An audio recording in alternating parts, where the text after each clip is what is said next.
গংগা বৰ দৰিদ্ৰ আছিল। তেওঁলোকৰ কন্যা মুন্নি 13 বছৰৰ আছিল।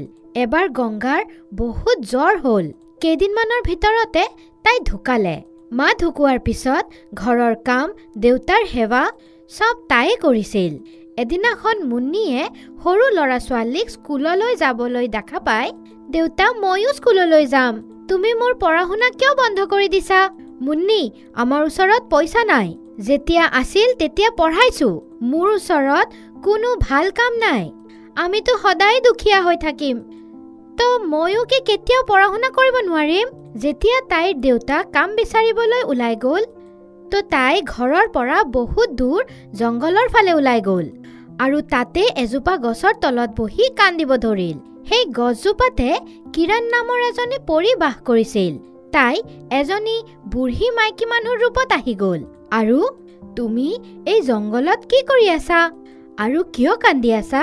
আমি বৰ দুখীয়া, মোৰ দেউতা মোক স্কুললৈও পঠাব নোৱাৰে, মোৰ মাও নাই, ময়ো পঢ়িব বিচাৰো, সেইবাবে মই কান্দি আছো। আচ্ছা, তুমি কান্দা বন্ধ কৰা, তুমি মনে মনে ভাবা কি তুমি কি বিচাৰা। মুন্নি চকু মুজি দিলে আৰু মোৰ দেউতাক ভাল কাম দিয়াই দিয়া, মই আকৌ স্কুললৈ যাব পাম।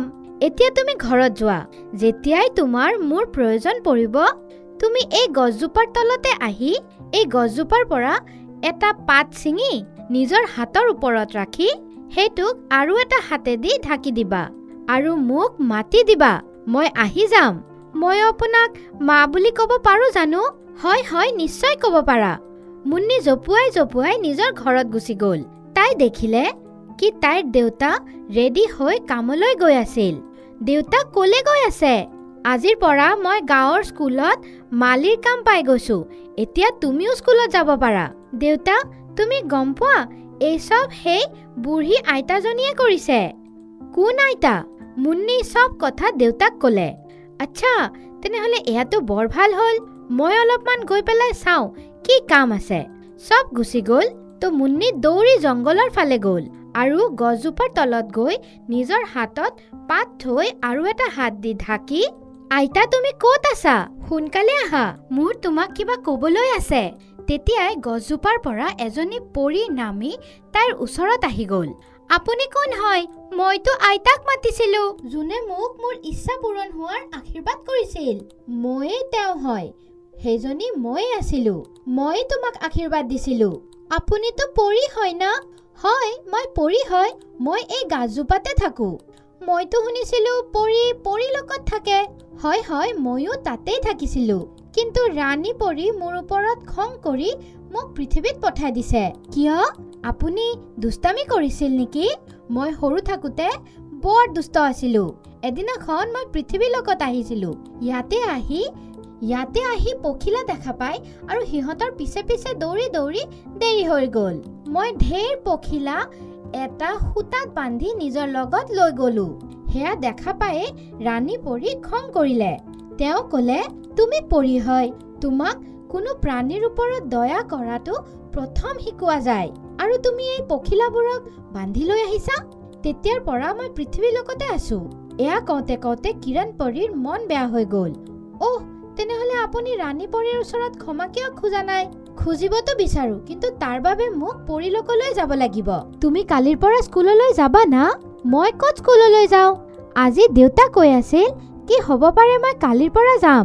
ঘৰত গৈ তাই দেখিলে কি তাইৰ ঘৰখন এখন ডাঙৰ বিল্ডিং হৈ গৈছিল। আহক মুন্নি মাজনী, আপোনাৰ দেউতা আপোনাক বিচাৰি আছে। মুন্নি ঘৰৰ ভিতৰত সোমাই গ'ল। তাই দেখিলে কি তাইৰ ঘৰৰ চাৰিওফালে বঢ়িয়া বাগান আছিল। ঘৰৰ ভিতৰত তাইৰ দেউতা বহুত ধুনীয়া কাপোৰ পিন্ধি তাইৰ বাবে ৰৈ আছিল। তাইক দেখাৰ লগে লগে, মুন্নি তুমি ক'ত আছিলা মাজনী? চোৱা এইবোৰ কেনেকুৱাকৈ হৈ গ'ল। দেউতা, এই সব পৰিমাৰ যাদু হয়। হয় মাজনী, তোমাৰ ইচ্ছা পূৰণ হৈ গ'ল। পিছদিনা ৰাতিপুৱাই মুন্নি নিজৰ দেউতাৰ লগত স্কুললৈ গ'ল। তাইৰ এডমিশ্যন হৈ গ'ল। উভতি আহোঁতে, দেউতা তুমি ঘৰত যোৱা, মই অলপমান পৰিমাক লগ ধৰি আহোঁ। মুন্নি গছজোপাৰ তলত গ'ল আৰু তাই এডাল পাত হাতত থৈ পৰীক মাতিলে। পৰী তৎক্ষণাতে আহি গ'ল। ৱাহ মুন্নি, তুমিতো স্কুল ড্ৰেছ পিন্ধি বৰ ধুনীয়া লাগি আছা। পৰীমা, আপুনি ইয়াতে অকলেই জংঘলত থাকে? আপুনি আমাক ইমান ধুনীয়া বাগান বনাই দিছে। আপুনি আমাৰ বাগানৰ গছততো থাকিব পাৰে। এতিয়া নহয়, যেতিয়া সময় আহিব তেতিয়া মই নিজেই আহি যাম। মুন্নি গুচি গ'ল। কিন্তু তেতিয়াই এজন ভয়ংকৰ দেখিব লগা মানুহ যোন মুন্নিৰ পিছে পিছে আহি আছিল, সি মুন্নি আৰু পৰীৰ মাজত হোৱা সকলো কথা শুনি পেলালে। কিন্তু সি পৰীজনীক দেখা নাপালে।